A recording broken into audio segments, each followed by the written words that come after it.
Hey family, welcome to another episode of Two Gay Peas in a Podcast, and thanks for sticking around with us for this long as well. We really appreciate it. Yeah, well, you have to because you're family. That's right. It is just us family this week. I don't know, you've got some piece of paper here. Yeah, look. What are you doing? I thought I'd take this opportunity to have a chat to you. Right. You probably need to do more vacuuming around the house, mate. Hey, I vacuumed this morning. I did a very good job.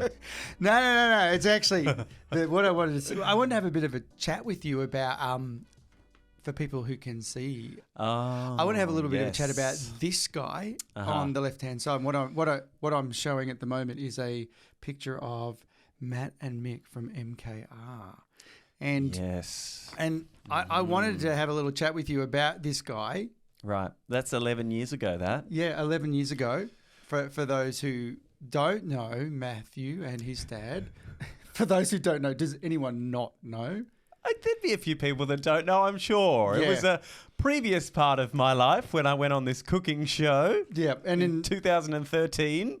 Everyone, well, in Tasmania. Well, yeah, Tasmanians know about it. And weren't you like an honorary South Australian during the competition? Yeah, well, when we were on MKR, the Tasmania, there's not heaps of media attention in Tasmania, so South Australia just kind of took us on and they put us on billboards and trams in South Australia. And that was a lot of fun. Being on a tram, yes. Yeah. You always say, and we'll get back to this man in a moment.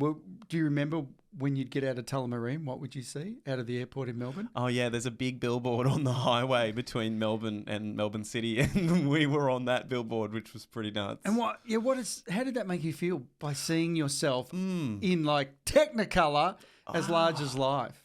Gee, I don't know. It was all a very surreal experience. I just don't think it's what you imagine it is to be known, for people to know who you are, to have notoriety, to have your face on a billboard. I don't think it's at all what you expect it's going to be. You think it's going to be this big deal and maybe you feel like you reached your height of success and it's like life doesn't get any better than this. But it really was just like, oh, okay, wow, this is really weird and it's a lot of attention and a lot of pressure and I was really insecure. So it was also really hard because I was closeted as well. So drawing on that, I sort of want to know in this chat really who you were at that point. Okay. And I think our family would love to know what was going on with you at that point. Where were you, not only just in your journey of your sexuality, but as an individual, how this sort of happened and all of a sudden you were launched into this. Right. Who were you, Matthew Newell? 2012, 20-year-old Matt was living with Mick, my dad, in a gorgeous little place called Cygnet, which is south of Hobart. Recently in a series was Deadlock filmed in Cygnet? Oh yeah, Deadlock on Amazon was filmed in Cygnet. Yes. Yeah. Gorgeous little place. I was living down there, sleepy little place at the time. I was doing an apprenticeship at the Huon Newspaper Company.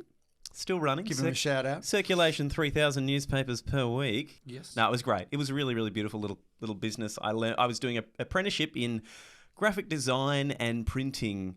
I really always loved graphic design, Photoshop. used to spend hours on Photoshop during school and whatnot. So it's come in handy since then. yeah, especially doing this podcast. All the skills have really been helpful here as well. But I left college, started an apprenticeship at this newspaper, which was great. I was there for 3 years, and it was cool. I never really got out of the country, so I was still really sheltered and didn't really, I didn't get out much. Just go to and from Cygnet to Franklin to Cygnet to Franklin. It was great. I learnt a lot. I learnt all aspects of small business, which was fun. I had to call people with bad debts, which was always hard. I had to design the ads, had to print the newspaper using these big... If you don't know what a printer does at a newspaper, for example, they're operating these massive, big industrial machines. That was really fun. These things are like running at 20,000 papers an hour, so they're running really, really fast. That was cool. I liked getting into the mechanical side of things.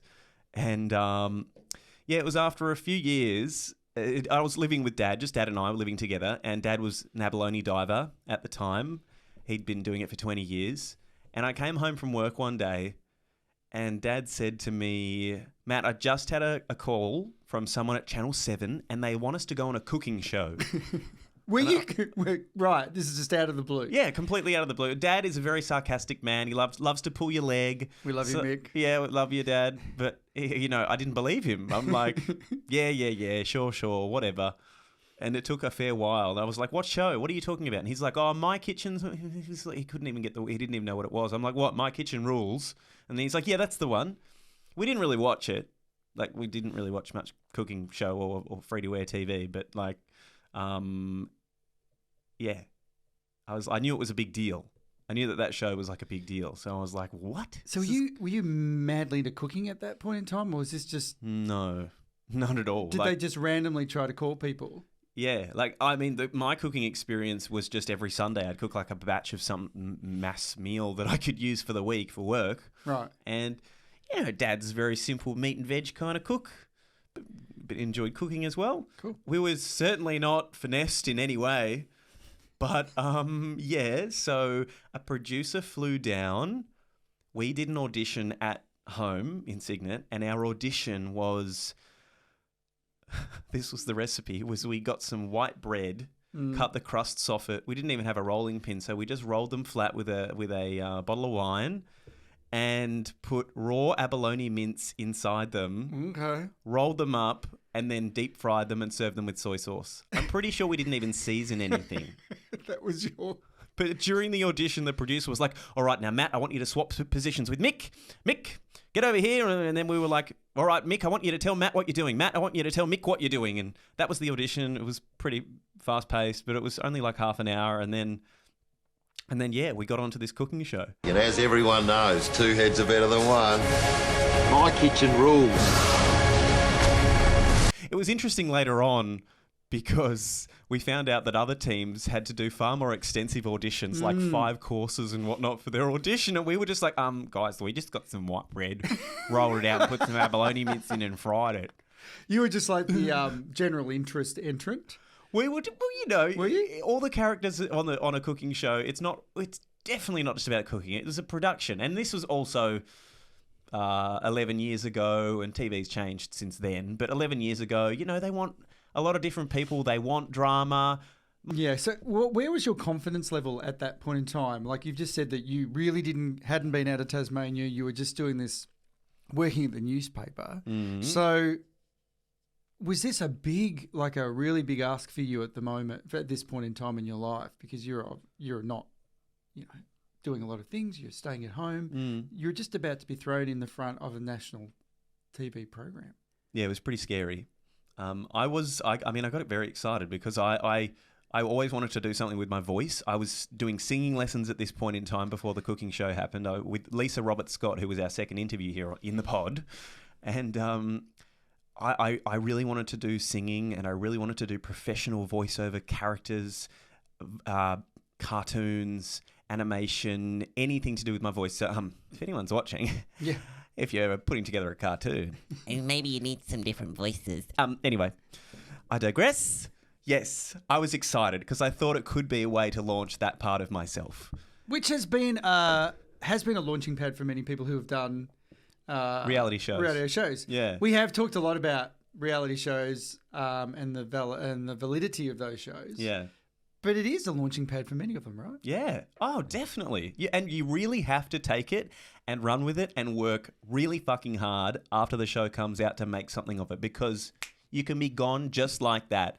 And it's really interesting seeing a lot of the people that I went through that reality show experience with, from the day we first met on day one of filming to... months later when it was airing on TV, some people changed a lot. Some people's ego really took hold of them and they changed and they became different people based on how they wanted to be perceived. And then they disappear. You get forgotten. The next season comes out and you have to work really hard to make something of yourself at that point in time. Now, part of the magic, and I remember watching this, not ever knowing that one day you'd be the love of my life. Yes. Oh, man. You were just watching the young Tasmanian guy with his dad. With his glasses. With his my dad. little, yeah. We got compared to Chucky Finster from the Rugrats and his dad because they both wore the matching glasses. So there was these memes going around of like Chucky and his dad from Rugrats and then me and Dad. Not that there's anything wrong with that. Maybe not. But what I was saying, the magic of this was a father and son. Yeah. Yeah. Can I ask you, if it's okay, where was your relationship with Mick at that point in time when you started? Because you were just about to be put into a pressure cooker, and I think for anyone in a relationship or not to be put under that sort of stress. So I'm really interested to know, where was your relationship with your dad at that point? It was okay. I think we were just kind of, I mean, honestly, I didn't really see Dad heaps in like a chunk of my teen years. Dad got remarried. My mum was in a new relationship. I was living with Mum. And, Dad was in a new relationship as well. And his wife at the time had a son. And, I didn't see Dad a lot in those few years of my teenage life. And at this point in time, Dad was single again. I moved in with Dad because my work was down in the Huon. And, we just kind of, we didn't have a bad relationship. We certainly didn't have, I don't know how many fathers and sons have really good in-depth conversations about things, but we didn't really talk about much in depth. Sure. I was still just pretending to be straight at that point in time. So, at that point in time, you were living a heterosexual. Yeah, I wasn't dating anyone. I'd never had a girlfriend or anything. I was a real hermit. Maybe Dad was wondering, why hasn't he got a girlfriend? He never brings anyone home. He's having a lot of bedroom time, but by himself. a lot of time by myself, yes. Yes. Also, it was funny though, because at the house we were living at, Dad had a TV set up in the dining room, and he just hung out in the dining room all the time, and I would just go and hang out where the lounge room was. And I hung up a sheet to separate the rooms. And I was always watching things like America's Next Top Model and what else was, I don't know, just the gayest things that you could imagine watching Barbra on Streisand TV. Movies. Yeah, all that stuff. I was never into sport, never into anything that Dad's watching. So, maybe he had an inkling. I remember one thing before the cooking show happened though, which was really beautiful, which was before I started my singing lessons. Dad asked me what I wanted for Christmas one year, I think for when I was 18. Yeah. And I said, I'd really love a guitar, Dad. And I said that sheepishly because I didn't know how to say I really want to start singing. And he's like, yeah, okay. Dad got me a guitar, and then not long after I got the guitar, I was like, Dad, I think maybe I wouldn't mind doing some singing lessons. And then he's like, yeah, mate. Go for it. Absolutely. And I don't know. I was surprised at the time. And I'm super grateful that Dad gave me his support then. Yeah. Because I don't know if sometimes dads realise how much what they say means to their kids. But that really meant a lot to me, to have his permission, I guess, and his support for me to go and start singing lessons, because that was the start of so much for me. Yeah. Where are we? Are we? No, we're doing well. Are we doing well? No, we're doing really well. And obviously, that gave you some validation, and that's really important that he validated you at that point. Yeah, and that's amazing. I was asking how your relationship was with him in the beginning. I'm interested to know, as you went through, how did that play out between the two of you through the cooking show? Yeah. Look, because it was portrayed in media as this, and there was we were the father and son, super in love. Best relationship ever, best mates. Absolutely. And there were some absolutely beautiful moments through the show, which I remember. Yeah. Oh, we had some great times. We really did. I'm super thankful for that experience, because for the years in my teens when I didn't have much of a relationship with Dad, this was a really beautiful experience, especially the first part of My Kitchen Rules. We got to go around Australia and go to other contestants' homes, and that was really fun because we were on the road a lot. We were always flying from somewhere up in Queensland for 10 days. We're in hotels. It was very exciting. I was only 20, so, you can imagine. And Dad and I doing this together. The hard part came after that first round when we went around Australia. Thankfully, on that round, we got 10 out of 10 from Manu. Tickets. We did. We got a really good score. We won our round in terms of scoring. What was it? Can you remember what you cooked? Oh, we cooked this salmon with a lemon beurre blanc sauce and he does a great sauce still. Potato. Amazing. I had a great sauce last night on the chicken. Oh yeah, that was a good one. Yeah. Yeah. Just put butter in things, guys. Yeah, everything's better with butter. Yeah, but after that we We won the first round. And then after we finished the trip around the country, we landed in Sydney where the studio was. Same studio as where Home and Away is filmed. So that was pretty trippy as well. We belong together. Exactly. Yes. All of us contestants were put up in a self-contained accommodation together, and every day, 6 days a week, we were filming on location at the studios at Channel 7 where Home and Away is done. So it was really cool walking in. You're seeing actors and stuff, and it was very mind-blowing. Big days, like 14-hour filming days. That was when the pressure really started to hit, because every week we had to submit homework to producers of the recipes that we were practicing, and Dad wasn't up for doing any homework. I mean, I was doing all the homework. Who is? I'm with Mick. I mean, who really wants to do homework? It was so hard because Tuesday would come around, and then, you had to submit these recipes by like 5 p.m. on a Tuesday. And if you didn't, the producers would call you at like 5:05. Where is your homework? We need it now. Man. Like, they were on to you, and the pressure was on. And then you had to try and practice these recipes in your downtime. And you're filming 14 hours a day. You get home at like 9 p.m. and you're like, all right, now I'm going to practice cooking again. And Dad just wanted to sit down and watch the Grand Prix. So Dad and I had a really big fight one time in our hotel room when I was like screaming, and I'm like, I'm doing everything and you're doing nothing, and blah, blah, blah, blah, blah. Yeah, it was a big pressure cooker situation. I remember having a real breakdown moment one day. Right. Sitting in my room, I was bawling, and I'm like, I can't do this. This is so hard. But it was going to happen, right? Anyone that's put in those situations will have those moments. And of course, like, it was when you're in that heat of the pressure cooker of the competition, you're really just thinking about the cooking and stuff. But then we got eliminated. We got to come back in this. Comeback Kitchen. It was called Comeback Kitchen. We cooked for 3 nights in a Colin Fassnage's restaurant in Sydney called 414. It's no longer there. We was walked a great past restaurant. it during Pride, didn't we? We did. Yeah. Well, Pride. It's something else now. Mm. But that was crazy. Cooking for a restaurant of people. My hat's off to any chef, because we are not worthy. I couldn't do it. There's no way. The pressure was crazy. And, a lot of work. So praise the chefs when you go out.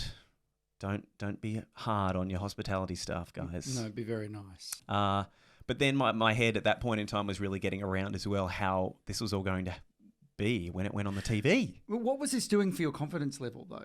Oh, it was doing tell a me lot. about what was doing with Matt. Was Matt changing and evolving? A lot. You know what? You know how that happened was because we would film and we would cook, and then the next day you'd have to go and sit in chairs like this with a green screen behind you and talk about all the events of the day before as if it was happening in the present moment, which is why sometimes if you watch a cooking show and they're like sitting in front of a colourful background and they're like, all right now I'm doing this and it's really hard and I'm feeling all this. That's usually filmed after, like the day after. So that was really hard because it was Dad and I sitting like this, a producer over here next to the camera, asking 8 hours worth of questions, forcing you to go into certain emotions by asking you questions. And I was so young, I didn't know how to answer these questions. I didn't know how to express myself. I could not get the words out of my head verbally to express myself. And, I broke down a few times there as well, which they'd love because they just put me crying on the TV. Matt's crying again. But through that... And again. But through that process, I learned how to express myself. I learned how to speak confidently. How did you grab it? How did you get it? Well, I don't know. I guess when there's a producer here 6 days a week hounding questions at you, it was like I was forced to learn how to express myself, I guess. I was forced to learn how to get my thoughts out of here into verbal communication. And yeah, that's kind of it, I guess. I think, maybe because you're forced, because you have to be brave to speak how you feel often. And maybe it's just you're forced to be brave.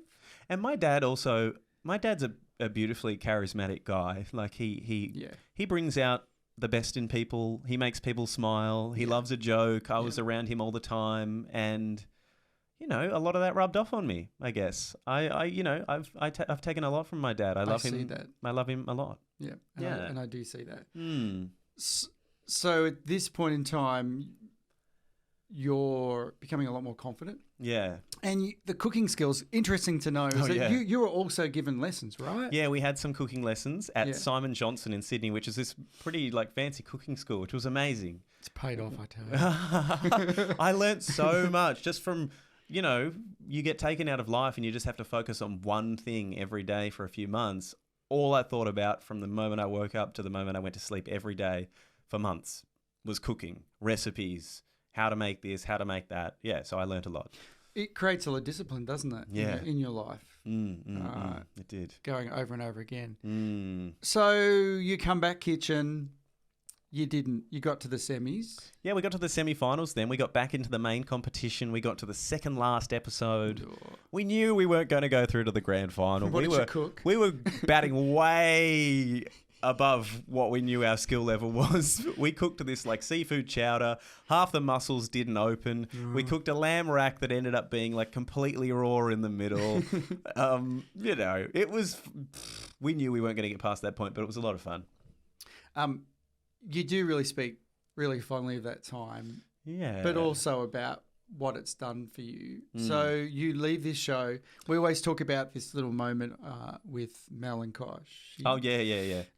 Because there's like a couple of months between filming finishes and it starts to air. And like in February, I think it aired in February, like a couple of weeks before MKR started, the publicity trail started. That's where shit got really crazy. Like launch parties, events, lots of radio interviews. We got to go into Sunrise, but we got to go into Sunrise and sit on the couch with Mel and Koshi at the time, which was, you know, that was crazy for me I just turned 21, as a 21-year-old when it started airing.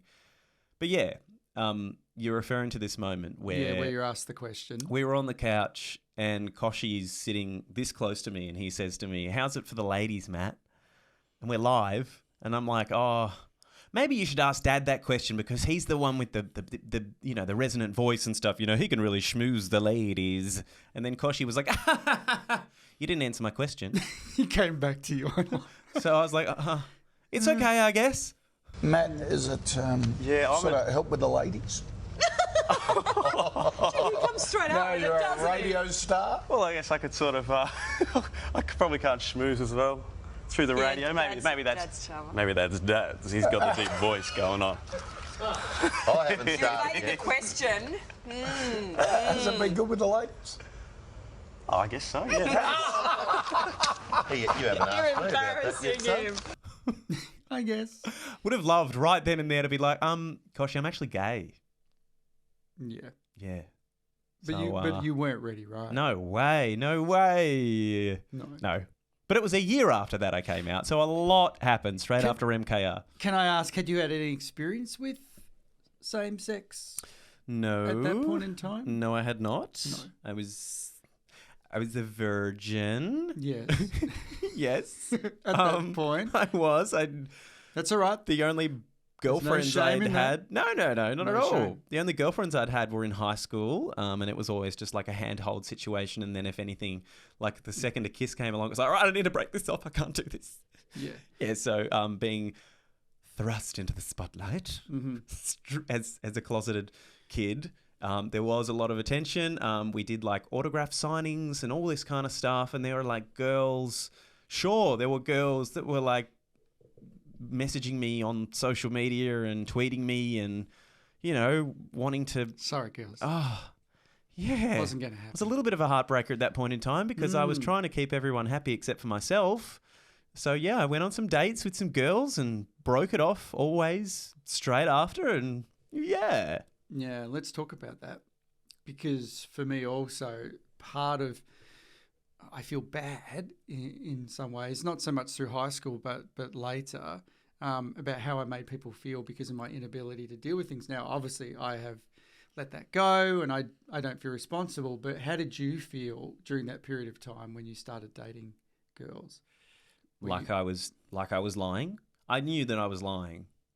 There felt like so much pressure on me though, being in the spotlight at that point in time. And Dad and I were a popular team. You know, we were doing a lot of radio interviews, a lot of TV interviews. We were on Sunrise like 3 or 4 times and on radio interviews all around the country being asked a lot of the same questions. And I was no way in a position to come out having had all of that come about so quickly. I couldn't process it all. So I was just going along with the same story that I'd been telling forever that I was straight and I was just answering these questions in flippant ways to get around them and be like, oh, yeah, they're good ladies. Yeah, a lot of attention. Ha, ha, ha.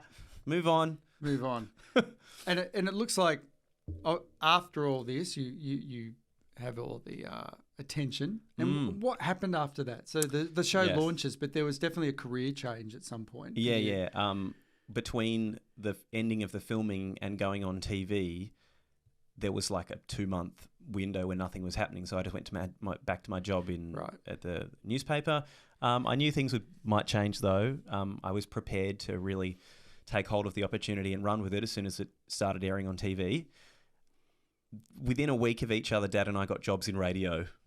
It's a very typical story, reality TV into radio.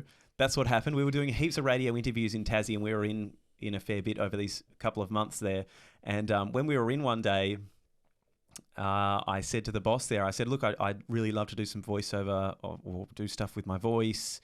At the same time as the general manager was trying to get me into a sales position. I'm like, no, I can't. I don't want to do sales. I really want to do stuff with my voice.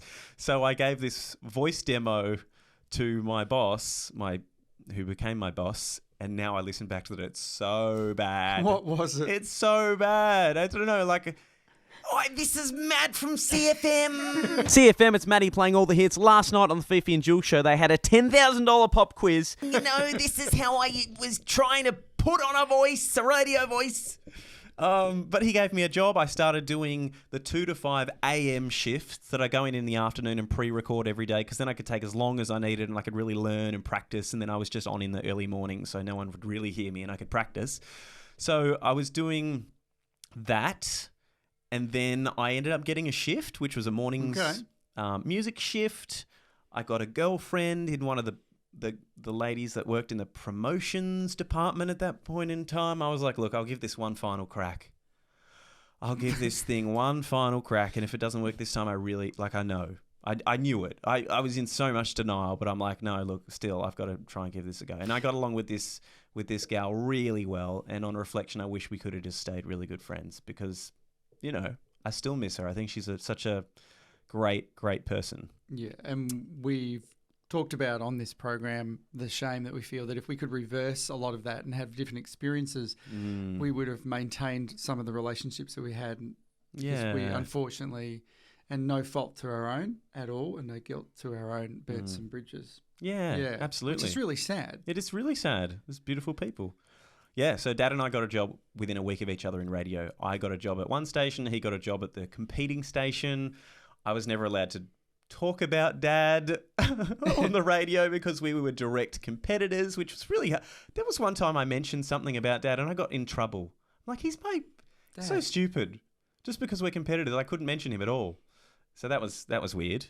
Very weird. So you stay in the radio for a little bit, things are changing, but relationship-wise, where are we now at? Where, at this point, does this relationship finish and you go, I can't do this and I need to be true to myself? Where does this happen? Look, it was after my relationship with the lovely gal from the promotions department. Yes. It was after... Oh, look, I'll just be really honest. While I was in that relationship, it was my first... relationship. I was 21. It was my first girlfriend, right? All this pressure was on me from the TV thing. I deep down knew I was gay. I knew I was sexually attracted to men. Still denying it. I went on a cruise in 2013 with my family. I had my first experience with a guy. I came home from that cruise and I knew categorically who I was. I'm like, it was the first time in my life something had felt right. It felt like I'd lived a true experience expressing myself authentically. And I split it off with my girlfriend, but I didn't tell anybody. I was still coming to terms with it. I didn't tell anybody about my feelings and who I was until who was the first person 6 or 7 months after that. The first person I told was a guy who I was working with, who I kind of had a bit of a crush on, and I thought he might have maybe been a bit sexually fluid as well. Reciprocated. He was in the production department. He was cool. He was a nice young guy. We got along really well. I told him I think I'm gay, and he's like, "So? That's cool." And I was like, "Oh, that was easier than I thought." And then I told one of the other radio hosts that I was working with, I called her, I think, and told her over the phone, and she's like, and? So what? And then I was like, oh, whoa, this is way easier than I thought it was going to be. We build a lot up in our heads, though, don't we? Oh, my God. I know you expect it to be just this huge, massive, crazy thing, and but it was just nothing. And it was so beautiful. This is why, I believe now no one should have to come out because... Yeah. But anyway, yeah. And then I told my ex-girlfriend on a street corner when we were working together doing a broadcast in the middle of Hobart CBD.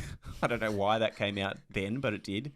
And from there, the rest was history. I think within a month or two after that, I had my first boyfriend. We stayed together for a couple of years. And family? When did we have a chat with family? My boyfriend at the time, Jackson. Yes. Okay, hi Jackson. Hey, Jackson. My boyfriend Jackson at the time and I were dating, and I was doing the whole secret thing. I was living in my nan's granny flat at the time and sneaking Jackson down through the garden. Bless. There was one day I thought Nan caught us. And I was not long after that, I'm all right, I need to start doing this. First, I told my sister. She was living in Port Douglas at the time. We went for a little holiday up there. I told Ash, and she was fully super supportive and happy. And I was like, oh, this feels so good. And then I told Mum. Mum didn't really know what to say. It was so hard for me to tell Mum. Why? Look, because I just love her so much, and the fear of losing her, and I know the fear of losing her was huge, because I love her so much, and I have such a beautiful relationship with my mum. Mum has a lot of religion in her life, and that was really scary for me to tell her that I was gay, because I don't know, I still don't know where her head's at with this today, but I don't think that she believes that I was born this way, that we are born gay. I think her and my nan still believe that it's a choice at some point in time, or that there's something possibly gone wrong somewhere along the way, which, if you're a queer person listening, you know that's not the case. That is just not the case. So, of course, I was... We're everything that's gone right. Exactly. We are free. So... Look, it took Mum a little while to process it, but her and I have the most amazing relationship now, and she loves you to bits. Your mother is beautiful. Yeah. I absolutely adore and love her, because I see the purity in that love, and that's the most important thing. Mm. Yeah? Yeah. That she sees you for you. Yeah. She absolutely adores you. And of course, then I told my dad, and it was the hardest thing for me to tell Dad. I was tiptoeing around it for ages. I said to Dad, we were both in radio, and I was like, Dad, what time do you finish today? Let's catch up in the city and get some lunch, which we never did. We went to this place for some lunch together, and I was just dead silent the whole time. And then Dad was about to leave, and I was like, Dad, can I just get in the car for a second? I got in the front seat, and I was like, Dad, I don't think I'm into girls. I told him that on the corner outside Dumpling World in the middle of Hobart CBD. There's people around everywhere, sitting in the front seat of the car. We'd love to hear some people's weird stories of where they've come out. Yeah, yes. Where did you come out? Where did you come out? Tell us in the comment section. Yes, please. So where are Dumplings, are we? Yeah, outside Dumpling World in Hobart. And our Dad was beautiful. He just said it wasn't going to change how he felt about me, that he still loved me just as much. My sister called me though, and she said that Dad called her in tears and said that, I'm never going to have any grandkids. But he has a beautiful grandson now, now that my sister has a beautiful little boy. True, and who knows? Yeah, absolutely. There's nothing stopping us at some point in time. No, obviously it's a bit trickier for us to go about it. I may not be able to pick them up by the time we have them, but that'll be fine. That's why you marry someone younger. Pick up the children for you. Yeah, I can do that. I'll be mum. So there was... I'll do that errand. So you're starting to live this life. Yeah, You're starting to bring your family into the knowledge of how you're living your life. Yes. Oh, in between that though, I came out on the radio. I want to talk about this. Okay. Because at that point in time, some of my colleagues wanted that to be the thing. It was like, Matt's coming out. And I'm like, no, I don't want to make this a big deal. I don't want coming out to be a thing. So my coming out publicly was talking with my colleagues on the radio one day about messy partners, because at that point in time, my boyfriend was a bit messy. And I was like, we just did a radio topic. Guys, my boyfriend is a bit messy. And then my colleagues were like, oh, are we talking about this now? Great. Okay, cool. So then that's how I came out. I started talking about my boyfriend being a bit messy, rather than being like, everybody, I'm gay. I'm gay. Though, New Idea put it. Yes, I was in a magazine called New Idea. I said I'd only do it if I could have copy approval over the story. Initially, the headline said, "I'm so happy I'm gay," and I went back and I'm like, no, I don't want this to be about being gay. I want it to be about being in love. So they changed the headline to "I'm so happy in love," and I had a little bit of a coming out article in New Idea. Well, no, Women's Day. Women's Day it was. It was Women's Day. I found out though, like I sold my soul for that article. I think they paid me like $2,000. I found out after that some contestants that went through My Kitchen Rules in the years after, they like got entire weddings paid for. They sold their like wedding photos for like tens of thousands of dollars to some magazines. I'm like, I can't believe I sold my coming out story, such a precious part of my life, for $2,000 to a magazine. The best thing for us as we move forward, and hopefully as a community, is that we don't need to have these stories. I know. Of coming out. Yeah. It's just love. It's just love. It's just love, like any other love story. Yeah. Any other love story that they might want to put. Yeah. Matt finds love. Totally. Yeah. Yes, in the strangest places. Yeah. But yeah, where were we going? So that progresses, and I'm interested to know, there was a little small stint where that relationship ended. You went to Melbourne. Oh yeah. Yep. In another relationship, and then came back, and there was a big shift for you, I think, coming back into Tasmania after having that small stint away. Can you talk to me about that? That stint was the worst year of my life. I ended with my first partner. I was experiencing a really toxic work culture at that point in time. I was incredibly depressed. I had no friends at work. And also because at that point in time at work, I was trying so hard still to be someone that I wasn't. Even though I was out and openly gay, I was still really trying hard to be someone that I wasn't. I don't know what was happening. I wanted to be this breakfast radio announcer that was this, the face of Hobart and all this stuff. And I lost, and I burnt some bridges in that process. And I left that workplace really unhappy, without any friends, I felt at that point in time. And then I also left my first serious relationship at that point in time. I tried doing real estate for 2 months, which was just interesting. Terrible. Imagine Matt selling real estate. Yeah. I met someone else. I very quickly and flippantly moved to Melbourne with this person for all of 2 months before going home. That was one of the points in my life where I felt suicidal. I had suicidal thoughts. I didn't want to be alive. That was I was in a really bad headspace. And then I went home back to Tassie and started working alongside Dad at the radio station, which I really didn't want to work at. I knew I never wanted to work at that radio station, but I felt like I didn't know what else to do. And Dad, I'm really thankful, and I'm super thankful. I was very privileged to be able to just walk into that job.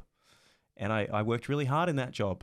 It was a really, really difficult time, though, working in that job, because I was repressing more of myself again. It's interesting, even though when we come out, as you said, we still can then try to be something that we're not again. You're still trying to please everyone around you. I was. Padding everything for everyone. Yeah. Still trying to make everything about yourself comfortable for everybody else, rather than just living authentically. Yep. So I was doing a lot of that, and especially working alongside Dad, because him and I were talking together for 3 hours a day, 5 days a week, about all things. Yeah, that was really tricky. Yeah, and like for all of us, that is tricky. And does that contribute to the point where your depression was really hard to sort of move on from? Is because you were continually not being free? Look, at that point in time wasn't. Look, once I was a few months in, after I'd moved back from Melbourne, and I was a few months in, I did it. It was okay. I was earning earning all right money at that point in time. I was renting my own little flat in Hobart. I had my own space. I really got to know myself a lot better. Those were the couple of years in my life when I really got to know myself, because I was by myself for 2 years. And I think that's really important, to have time by yourself in your adult life, to really get to know yourself, I think anyway. And so I was really happy that I had that time to get to know myself, really learn to love myself. I just went to work. I did what I had to do, and I left at that point in time, trying to make as much impact as I could in a positive way. But it was hard. Yeah. We see that, don't we, with many people, and even myself, is that we have spent time in our 20s often not getting to know ourselves properly. Jumping into relationships, sometimes jumping into marriage, children, and then we get to our 30s and we're like, I don't know who the fucking hell I am. Yeah. Regardless of whether you've got... And maybe you feel like you've missed out on some stuff. Yeah, and this is where we talk about the midlife crisis stuff comes in, but I believe... Never too late to take that time to get to know never yourself. Too late. Though, at any point in your life. But the stakes become higher and higher the longer you leave it. Of course, Whether you've got children, you're married, regardless of whether it's homosexuality or not, the stakes become higher. Yeah. Wow, so at least it looks like that gave you some stability. Yeah. Yeah. Oh, it did. It did. And then, I mean, you were starting living your real queer life. I was really confident in who I was as a person. I got to know myself in all facets. Sexually, I got to know that I really loved plants. You should have seen Matt's apartment when I met him. It was like a botanical. It was like a botanical garden. Like a garden, yes. I had the most gorgeous experience because I was talking about my love of plants on the radio one day, and this lady called up the radio station. She's like, "Matt, I'm bringing you in a bag of plants." She brought me in a bag of cuttings from her home. Absolutely gorgeous. And this beautiful lady called Sally gave me one of her rubber trees. Go, Sally. Sally, we love you, Sally. We do love you, Sally. Yes. But look, I worked at that job alongside Dad for almost for 2.5 years. And you came into my life at about the 18-month mark while I was working in radio. Ta-da! Alongside Dad. Yes. You came into my life, my beautiful, beautiful fella. Yeah. I came in at the time, obviously, that you had been discovering yourself and in a really good place. I was feeling really good about myself. But we still, even in the time we met, and we've spoken a little bit about this briefly, that we met on a dating app. Scruff. And I was living down on the Mornington Peninsula, a beautiful place. Yeah. Gorgeous. And you would swipe about... Yeah, well, there weren't many people on Scruff in Tassie in late 2017, so it didn't take long to scroll through, and then you're in Victoria. Mount Martha. Yeah. And we just started chatting. Yeah. Yeah. Which was really beautiful because we got to know each other really well. Well, we didn't meet for 3 months in person, but we FaceTimed every day. I came down for your birthday. Yeah. I did in the March. We started talking before the new year, in the December or the November, but we used the app to launch. Yeah. Yeah, it's as a foundation to do that. But things weren't so, for us, smooth sailing anyway in the beginning. No. Yeah. Do you want to... Yeah, sure. I mean, of course, we were living interstate from each other. Like, Bev was in Victoria, I was in Tassie. I really struggled with our age gap, though. Yeah, I struggled a lot with that. 2 years, people. Yeah, 2 years. 2 years. Just 2 years apart? Actually, now the beard's off. It's 2 years plus 20.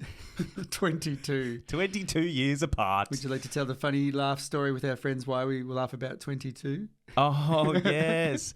Bevan has this gorgeous goddaughter. Love you, who is currently 8. She's 22 years younger than you are. Which is 9? Yeah. She's 9. Okay. So we were over at their house having dinner last year, and we realised that there's Bevan sitting there, I'm sitting here, and Sydney's sitting here, this gorgeous young little girl playing with her Lego, and we realised that there's the same age gap between her and me as there is between Bevan and me. It was a very real display of 22 years. It was. But yeah, that was tricky. I really struggled with our age gap. Tell me about tricky. Tricky. What was you worried about? What was your concerns? And these are real concerns for people who may be listening too. I mean, who have relationships that are age gaps. They're real. It's real. Totally real concerns. Well, look, I was in my late 20s. I think I was still worrying too much about what other people would think. Worried way too much about what other people would think. Also, and I couldn't stop thinking about the future. My anxiety was just going nuts. I couldn't stop thinking about like 40 years down the track and what our life could look like, rather than just realize how beautiful it is right now and how much I love and how much I love the person that you are. And that's literally all I see. I don't see your age. No, I don't see yours either. Yeah. But that's the real thing. We are 22 years. I am going to age. And Matt and I do talk about it's hard. I'm a realist. I think I celebrate. This sounds weird.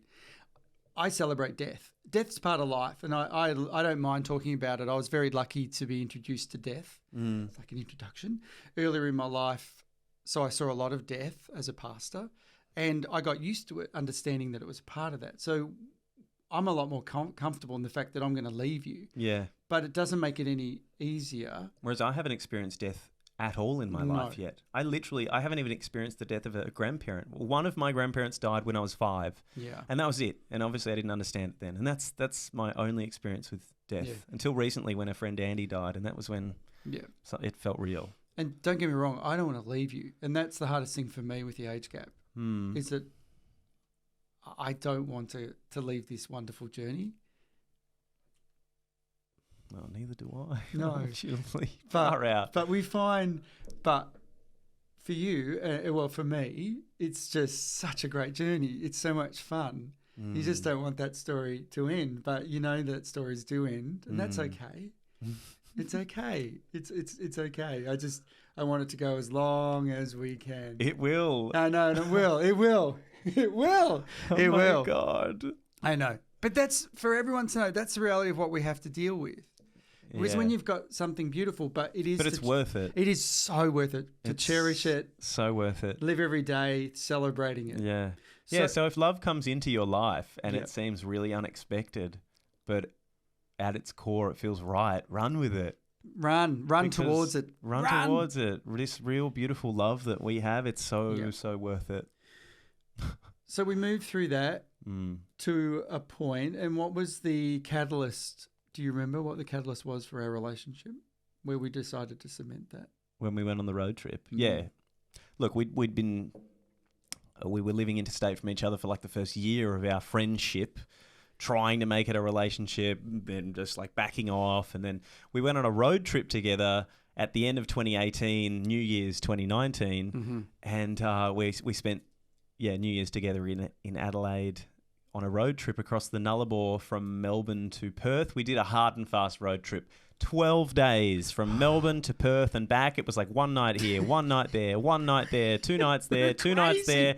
Yeah, it was crazy. It was full on. But yeah, we were in the car for 10 hours a day with each other for 12 days. It's a way to get to know each other. Really good way to get to know each other and our musical tastes. We listened to a lot of everything. Tina Arena, Sophie Hillis-Bextor, I don't know, everything. Matt has this thing of always asking me, especially when we're in the gym, who's this on... Yeah, Bevan, who sings this? It's often someone like Troye Sivan or... I'm like... And he already knows... Selena Gomez or something. You already know the answer, is I don't know the answer because I'm 22 Sometimes years... you do know. If it's Taylor Swift, you know. Well, you know there's the black hole of my music taste is the 90s, remember? Because I was a pastor of a church and I was just listening to happy clappy music. Yeah. Well, most of my music taste is from the 2000s and 2010s though. Yeah, so I've got this blackout. I'm like, I don't know. Is it ABBA? We listened to a lot of music on that road trip, didn't we? But yes, we fell in love. We fell in love. It was all friendly until we got to Perth and we went to the nude beach together. Yes. That was fun.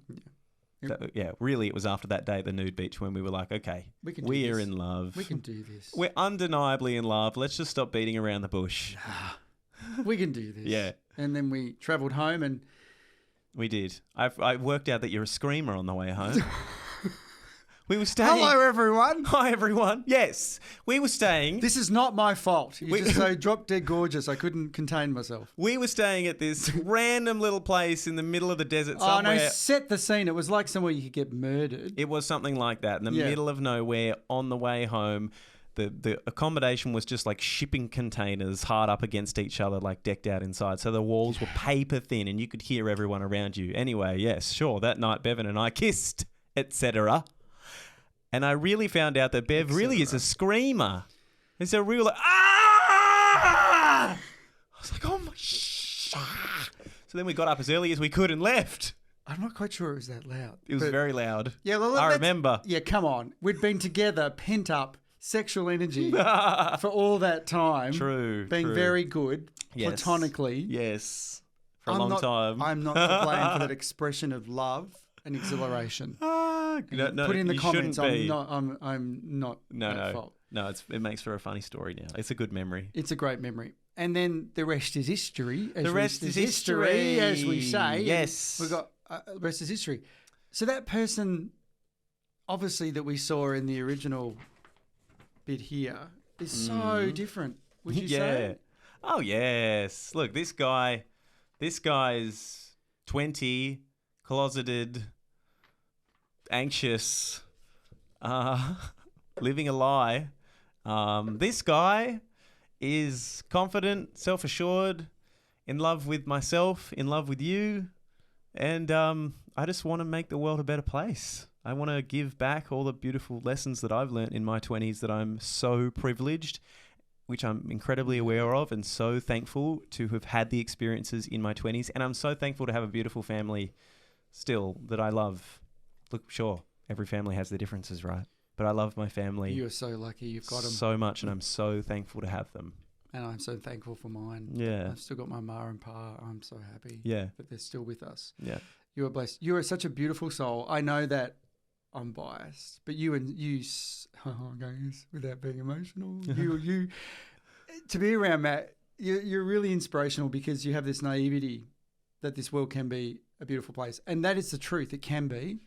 But there is some tough, obviously, times like at the moment are quite tough for people. But I love... Especially if you're different. But you have the ability to make that change. And I really do believe that you can do this. Well, we have to do it together. You guys are our family now. Yeah. Thank you for being here with us. We all have the power together. Just make someone smile today. Try and bring out the best in someone else. And it's not That much. is our power. And be visible. Yes. Wear colour. Yes. Express yourself. Whatever that is. Don't hold your views back. Express who you really are. Don't try and please other people, because at the end of the day, you go to sleep in your own mind with your own thoughts, right? You've got to be happy. My favourite thing is go hug someone today. Yeah. You know, give someone some love. Just go hug someone today. Mui, it's been great to sit and have a little chat. I'm being really excited to share. And I just wanted to hear the story, even though I have, for others to hear your wonderful journey. Oh, well, there it is. There it is. Yeah, that's it. So thank you. If you want to know any more, send us a message. You can find us on socials at 2GayPs. We need to dive deeper into your story in a future potty as well, I think. That's all right. We've got plenty of time. Time to turn the tables. But we're having a great time talking to lots of different people. Yeah. And the one thing is we're all in this together, and we're really happy to give people a voice. All in this together. And this is what happens all the time. You start something, you start singing. All in this together. And then it doesn't stop. But we love that. Love you guys. Love you Thank guys. you so much for following along with us. Subscribe. We'll be posting every week. And yeah, we'll see you when we see you. Bye. We love you. Bye. Bye.